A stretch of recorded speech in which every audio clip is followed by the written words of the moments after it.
You might want to ask yourself why the entire culture is utterly saturated with mass media entertainment from all sides, while the educational system in America continues its stupefying downward slide since the U.S. government decided to take over and subsidize the public school system.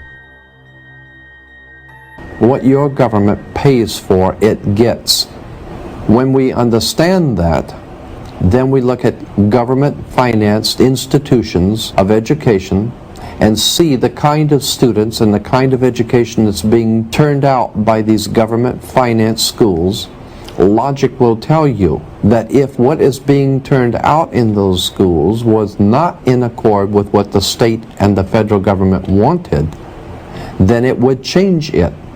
The Patriot Act, Homeland Security, the Military Tribunals Act, and other legislations are all completely and entirely designed to destroy your civil liberties and limit your ability to fight back against what is coming. Currently in the United States, unannounced to most brainwashed Americans, your home can be searched without a warrant, without you being home. You can in turn be arrested with no charges revealed to you, detained indefinitely with no access to a lawyer, and legally tortured, all under the suspicion that you might be a terrorist.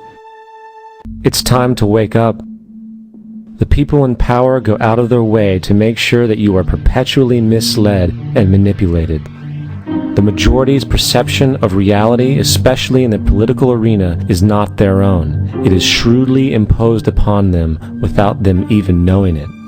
For example, the public at large actually believes the invasion of Iraq is going badly, as sectarian violence doesn't seem to stop.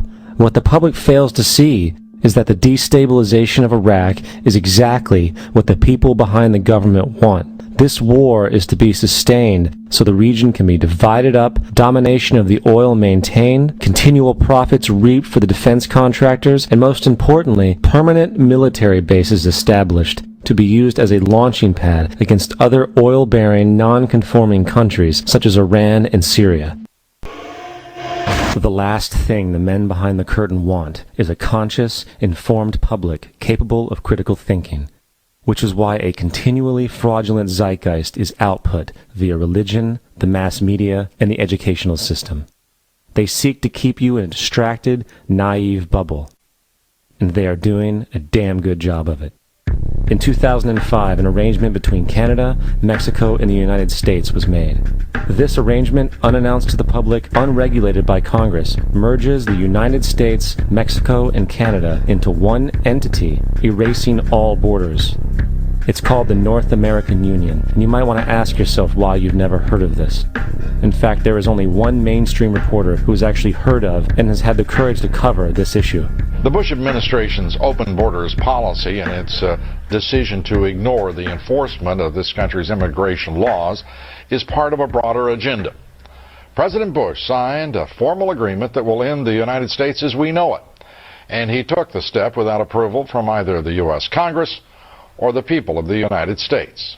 It's a deal that few have even heard of. It's being done again by very few people at the very top on behalf of the investment class, but the working class of people, political officials across our country, from communities, from cities and so forth, they don't know anything about this. This isn't some trade agreement. It is a total removal of sovereignty from these countries, which will also result in a completely new currency called the Amero. The American Constitution will eventually be obsolete. You would think that a situation like this would be on the cover of every major newspaper. That is until you realize that the people who are behind this movement are the same people behind the mainstream media, and you are not told what you're not supposed to know. The North American Union is the same concept as the European Union, the African Union, and the soon-to-be Asian Union, and the same people are behind all of them. And, when the time is right, the North American Union, the European Union, the African Union, and the Asian Union will be merged together, forming the final stages of a plan these men have been working on for over 60 years. A one-world government. And if we have learned anything from history, it is that power corrupts, and absolute power corrupts absolutely. This is Aaron Russo, a filmmaker and former politician. To his left is Nicholas Rockefeller of the infamous Rockefeller banking and business dynasty. After maintaining a close friendship with Nicholas Rockefeller, Aaron eventually ended the relationship, appalled by what he had learned about the Rockefellers and their ambitions. I got a call one day from an attorney woman I knew, and she said, would you like to meet one of the Rockefellers? I said, sure, I'd love to. And we became friends, and he began to divulge a lot of things to me.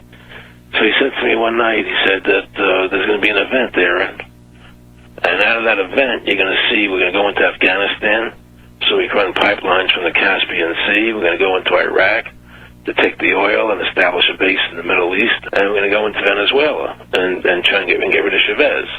And the first two they've accomplished. Chavez they didn't accomplish. And he said you're going to see guys going into caves looking for looking for people that they're never going to find.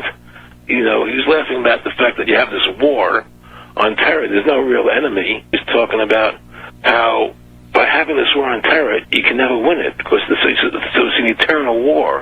And so you can always keep taking people's liberties away.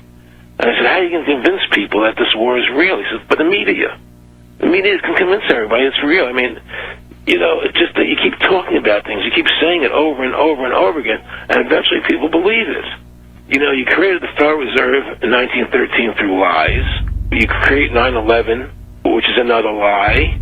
Through 9/11, then you're fighting a war on terror, and now all of a sudden you go into Iraq, which was another lie, and now they're going to do Iran. You know, and it's all one thing leading to another, leading to another, leading to another. Now, I would say to them, what are you doing this for? What's the point of this thing? You have all the money in the world you ever want. You have all the power. I said, you know, you're hurting people. It's not a good thing. And he would say, what do you care about the people for? Take care of yourself and you take care of your family. And then I said to him, what are the ultimate goals here? He said, the ultimate goal is to get everybody in this world chipped with the RFID chip and have all money be on those chips and everything on those chips. And if anybody wants to protest what we do or violate what we want, we just turn off their chip. That's right, microchipped. In 2005, Congress, under the pretense of immigration control and the so-called war on terrorism, passed the Real ID Act, under which it is projected by May 2008, you will be required to carry around a federal identification card, which includes on it a scannable barcode with your personal information. However, this barcode is only an intermediary step before the card is equipped with a VeriChip RFID tracking module, which will use radio frequencies to track your every move on the planet. If this sounds foreign to you, please note that the RFID tracking chip is already in all new American passports. And the final step is the implanted chip, which many people have already been manipulated into accepting under different pretenses. We have a Florida family who are really pioneers in a brave new world. They have volunteered to be the first ever to have microchip identification devices implanted into their body. After 9/11, I was really concerned with the security of my family. In the end, everybody will be locked into a monitored control grid where every single action you perform is documented. And if you get out of line, they can just turn off your chip, for at that point in time, every single aspect of society will revolve around interactions with the chips. This is the picture that is painted for the future if you open your eyes to see it. A centralized one-world economy where everyone's moves and everyone's transactions are tracked and monitored, all rights removed. The most incredible aspect of all, these totalitarian elements will not be forced upon the people. The people will demand them. For the social manipulation of society through the generation of fear and division has completely detached humans from their sense of power and reality. A process which has been going on for centuries, if not millennia.